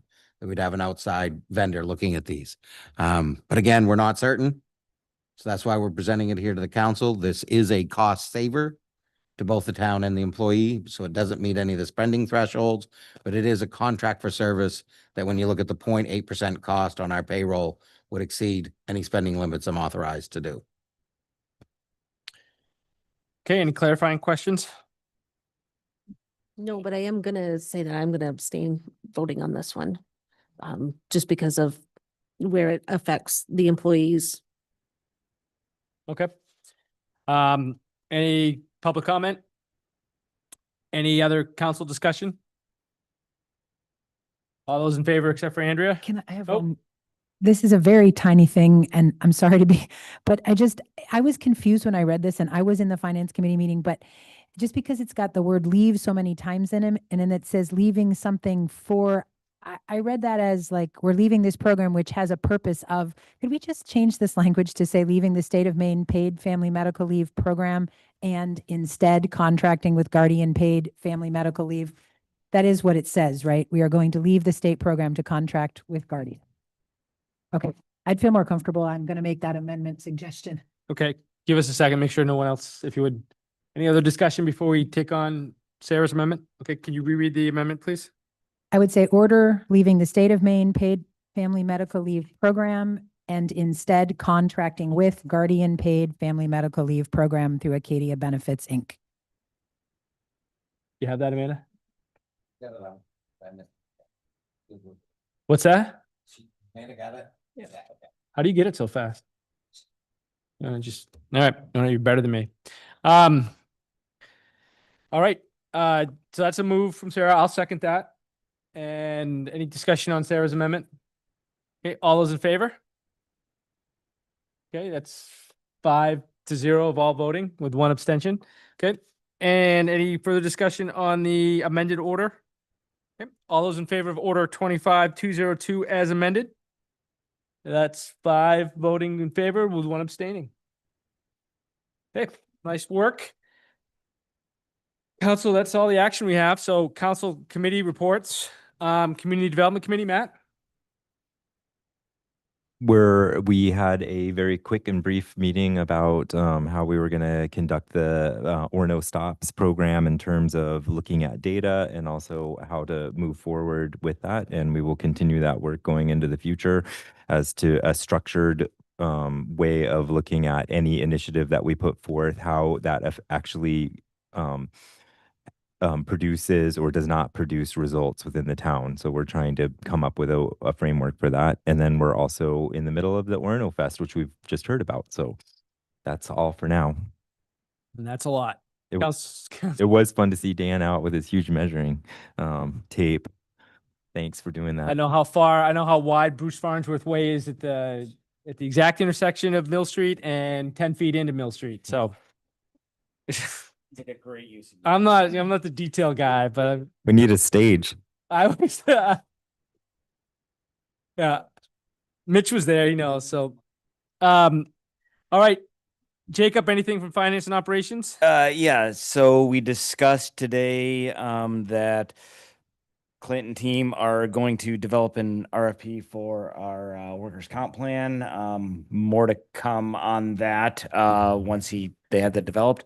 We also continuing discussing spending thresholds and hope to have a framework for finance committee with actual thresholds to discuss next month. And then finally, we are moving finance committee moving forward to 3:45 instead of 4.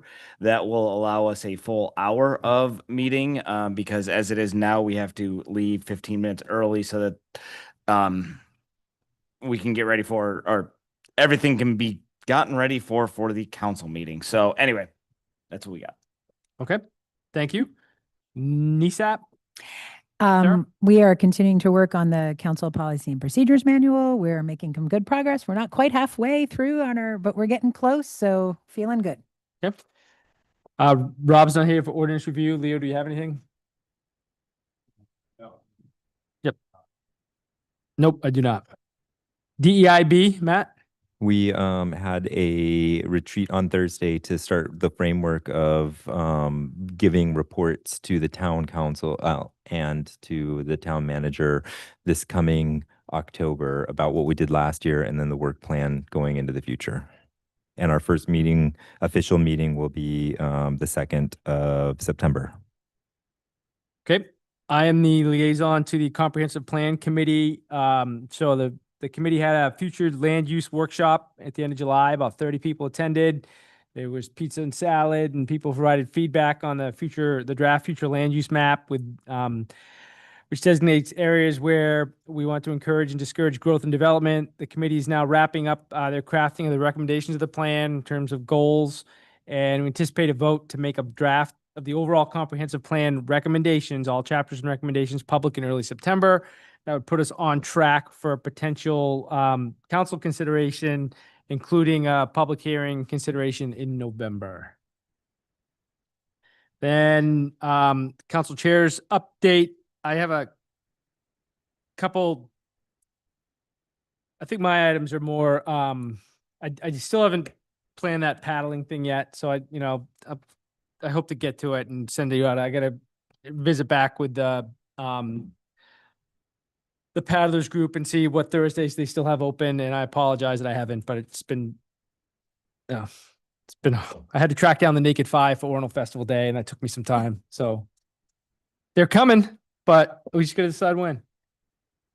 You get to be the E if you want, because one of the E is not flattering. You want to be the I. Okay. Let's move to the town manager's report, and then I have a few things under items of concerns, but I'll bring those up when we get to those. Okay, Clint? Thank you. Well, I'll just say on the fun side, it's nice to see we're all busy. It is a lot, and there are things at times we just don't meet our schedule. So it does happen, and we're dealing with that on a regular basis. As far as the manager's report, the first one, I wanted to share a little bit on the tax assessments and tax commitment. Looks like we're on pace for August 22nd to have everything done so that commitment can begin. So we'll be committing on or about that date. We'll be working with the tax collector. This will be the first year also to update you that the tax collector is going to be through the town clerk's office. That was a change that's been included in this year's budget.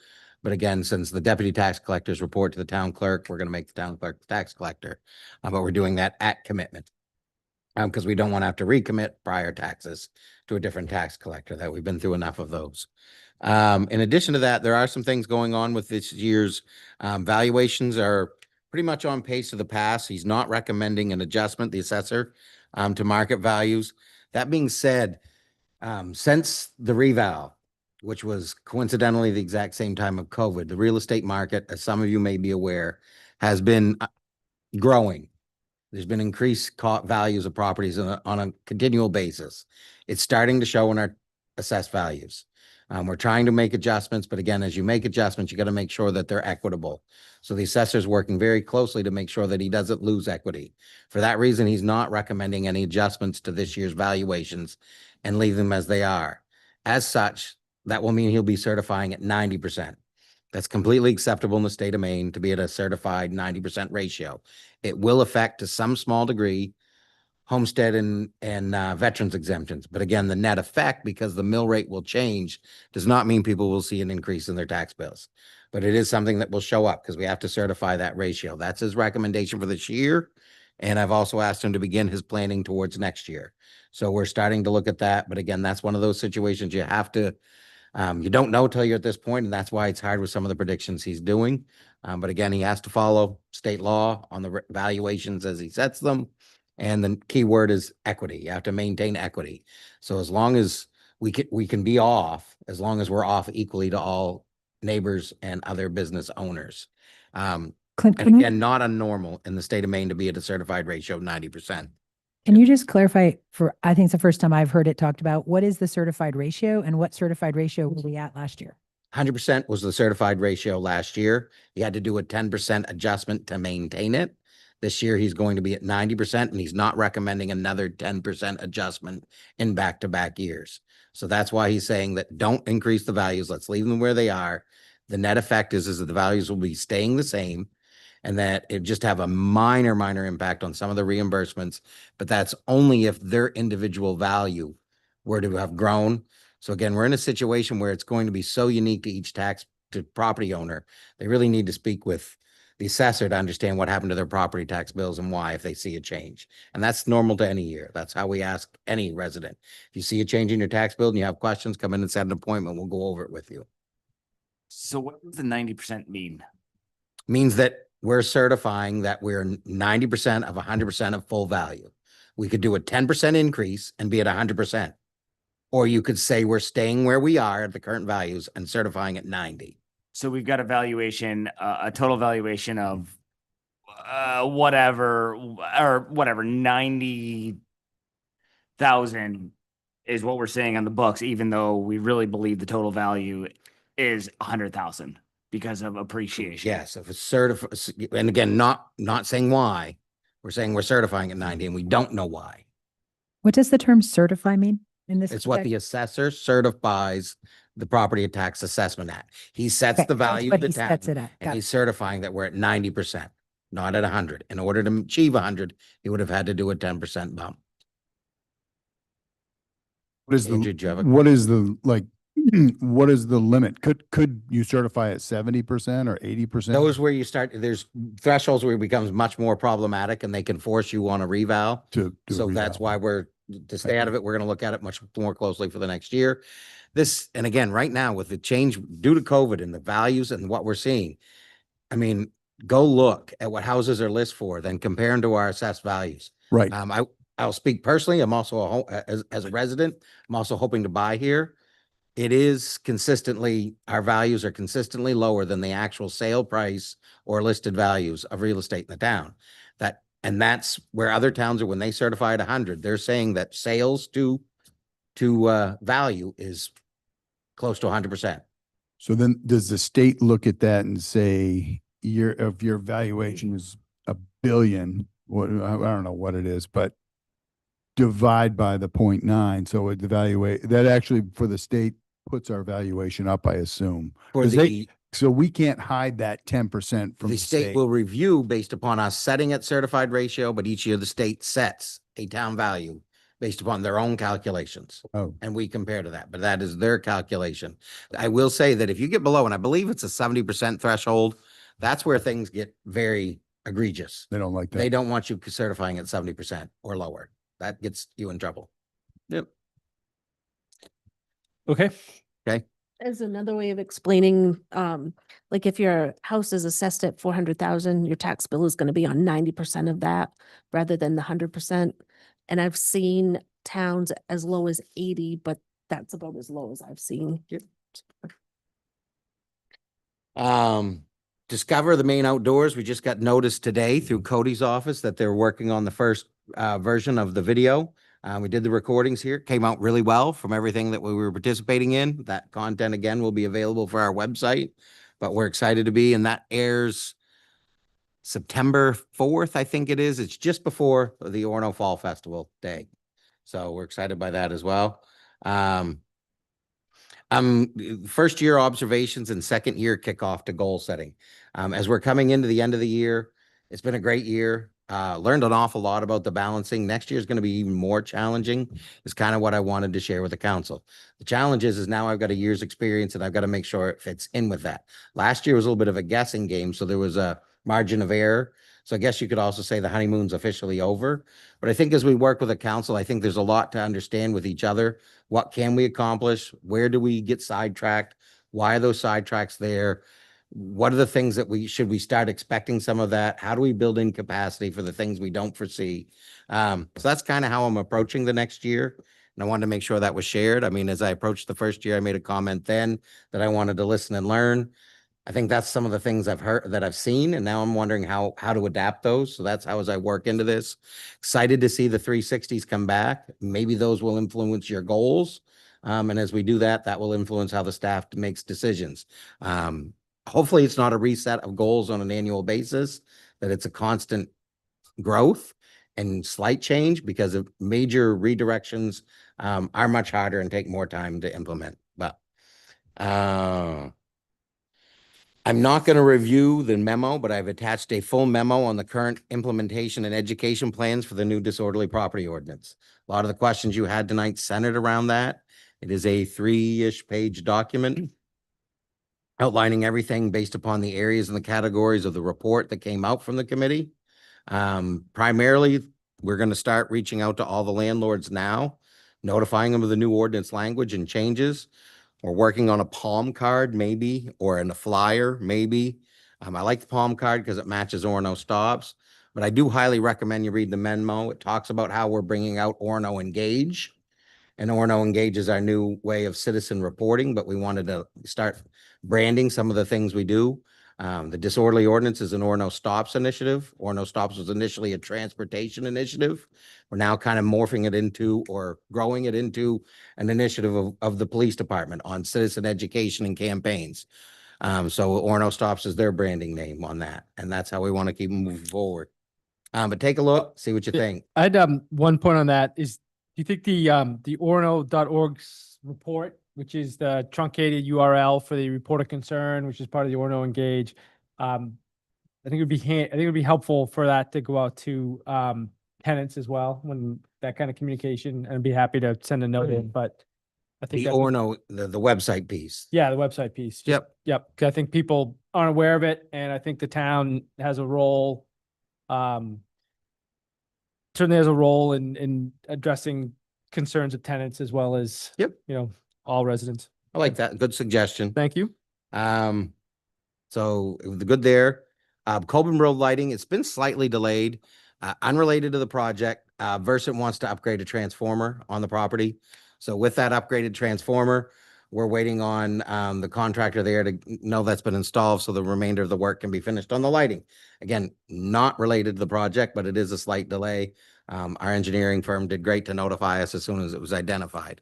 Hopefully it's been of minimal impact to the tenants, but I don't know if it's been of any because that was not. And the shared to me in homeowners. I received. Yeah.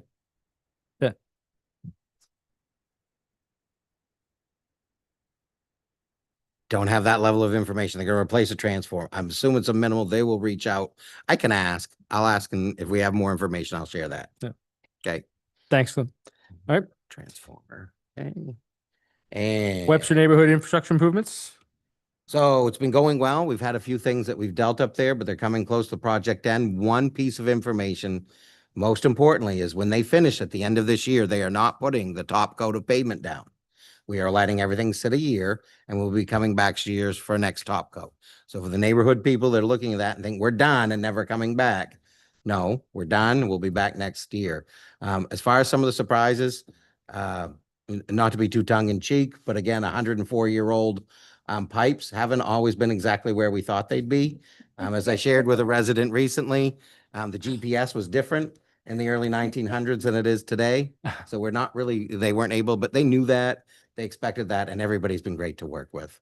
And I want to thank the neighborhood and the people that we've spoken to, as well as the staff. It's really been a come together kind of moment. There's been some challenges, but everybody's been able to work through them so far.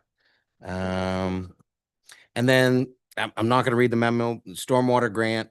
It's an update to you that we have a new plan. The short of this is we're able to leverage the same amount of funding you gave us to accomplish not only the purchase of a camera, but also to do a fiscal sustainability plan. So this was the grant that was going to buy us the camera to camera all our stormwater and sewer lines. What we were found out is we were awarded the grant with that additional grant funding. They asked if we would do a fiscal sustainability plan. And we can, because the money we allocated is now enough to pay for both because they gave us the grant. That's the short version of that. And that's where I'll stop. I'm good. Okay. We don't have any public petitions, I've got a couple future agenda items. Anybody have any before I do mine? Just a question for, I think Clint, you mentioned in either email or text or something to me that there will be a light coming back to by the park on North Main Street. Is that what, did you? Over by Webster Park. Webster Park, yeah. Yes, it had had a light in the past. It Storm. was not replaced when it came down. I believe it was a lightning strike, if I remember correctly, from the Public Works Department. So they are going to put it back soon. Appreciate that. Yep. Council, anybody else to send? Nope. Council Marks? Yeah, I wanted to ask for two future agenda items. I'm not in a huge rush, but I would like us to, well, one is I've just noticed on the website under the council tab that there's still some things listed that I think that we unfunded in our budget discussion. I noticed there's still a tab for community mini grants. There's still a tab for the community potlucks, and that really never had a funding. There wasn't a cost to that, but I'm not sure that if we're intending to run them or not. I've been under the impression perhaps that energy has been diverted into the Orono Festival days, and perhaps we're not running those this year. But I just feel like as a council, we should discuss that and make that clear so staff can be clear what to take off the website if we don't consider those ongoing council projects that we want there. So I'd like to ask for us to talk about that perhaps in September to clean that up. And on a bigger issue, as some work on the finance committee got me looking, and so I'm really interested in returning to discussion we've had on and off since I've been on council about getting all of our policies easily accessible online, not council only, but staff policies also by department. Right now, it kind of varies a lot. Some departments, as far as I can tell, have almost all their policies linked online and others not at all. I fully understand that some are safety concerns and could never have details linked. But they could at least be a title saying such a policy exists. And I would like us to get back to it because when we did our vote on the personnel policy handbook, one of the things we specified in that ordinance is that the policy manual will be not just given to staff and at the town clerk's office, but also easily visible and accessible on the website. I don't know if it is. I'm not the best at navigating the website, but I couldn't easily find it. And I guess I want us to return to this discussion about making our policies visible, especially as we're putting more information into policies and have ordinances that reference policies. Ordinances are searchable on MuniCode easily by the public, but policies are not unless we make them very visible ourselves as a council and together with staff on our website. So I'd like to ask that we return to that discussion sometime this fall.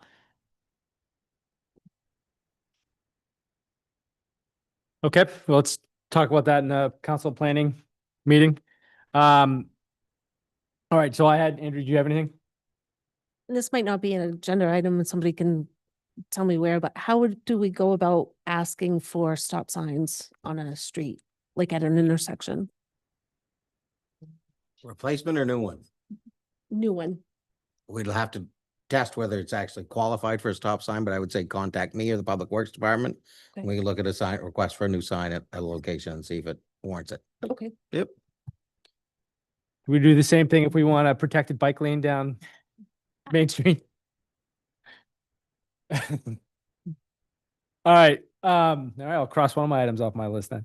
All right. I had a couple items. One, Keegan Tripp, the president of the University of Maine Student Government Incorporated, has invited any counselors who'd like to attend to join the UMaine student government in one of their meetings on Tuesday. He emailed Sarah and I think. I'm certainly inclined to go. I've been before.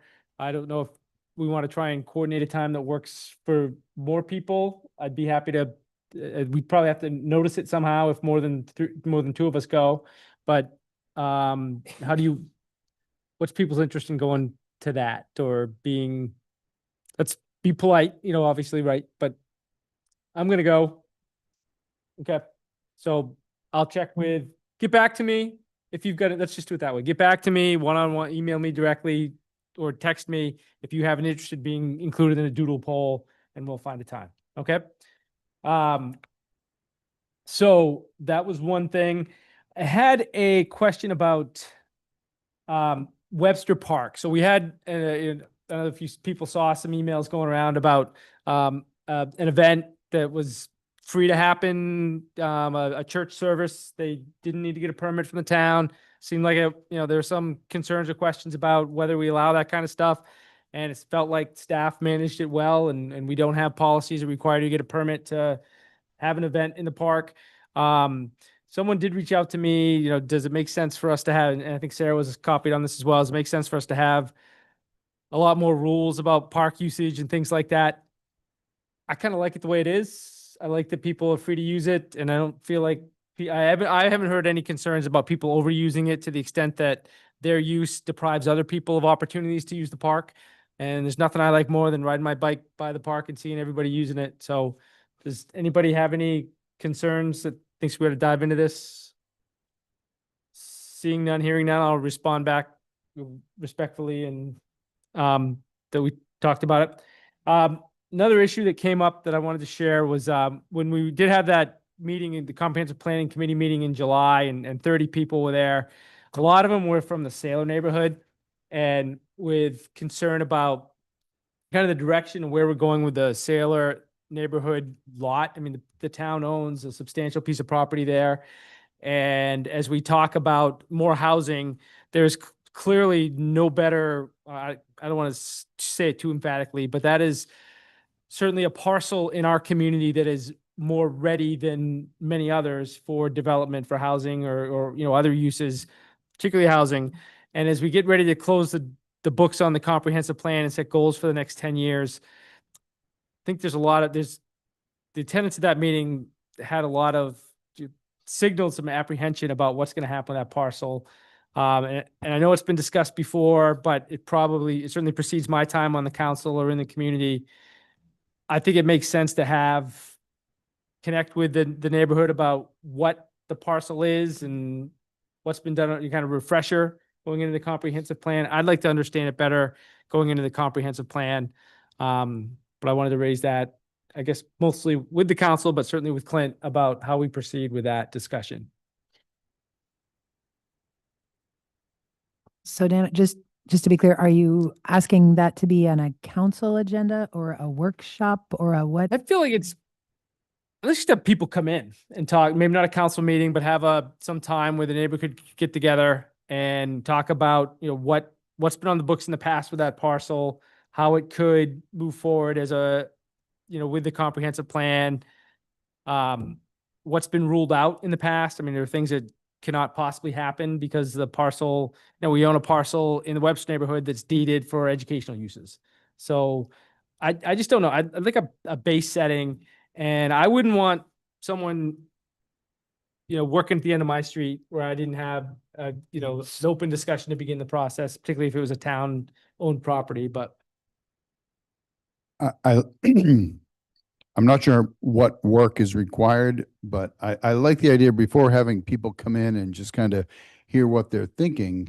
I do think it would be useful to understand what's on the books. And because I think it's fairly well, and it's maybe, hopefully that's like an easy, here's where 2 designated streets were, whether I think I'd heard that if something's developed there, we would, and I don't know if it needs to be grandfathered, but it would be grandfathered lot sizes and, things like that, which I think are important for people to understand. So it's not going to be, 3 homes on 4 acres apiece. I mean, it would be, I think understanding like what's there, what was set up that could be there, just so we're all on the same page. And then if people want to come in and share opinions, and I think I've been around and not long enough to have heard opinions before, but I think understanding what's there would be a good first step, whatever timeline that would require. Okay.